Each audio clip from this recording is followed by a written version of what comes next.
तर मोदींच्या मुंबई दौऱ्यामुळे आज वाहतुकीमध्ये 13 तासांसाठी कोणते मोठे बदल झालेले आहेत आपण बघूयात ग्राफिक्सच्या माध्यमातून।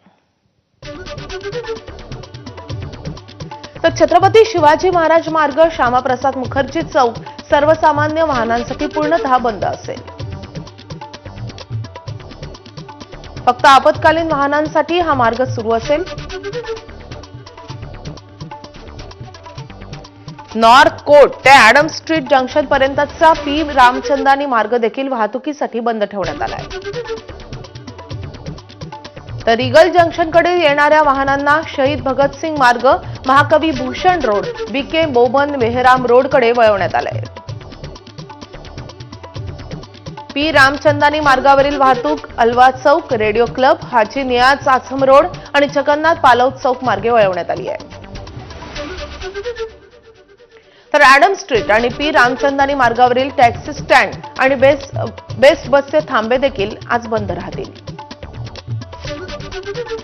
तर सकाळी 8 ते रात्री 9 पर्यंत वाकोला उड्डाणपूल आणि दहिसर टोल नाक्यादरम्यान अवजड वाहनांना पूर्णपणे बंदी असेल।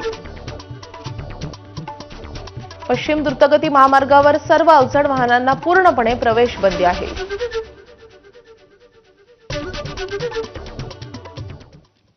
तर पंतप्रधान नरेंद्र मोदींचा आजचा मुंबई दौरा नेमका कसा असणार आहे ते देखील पाहू।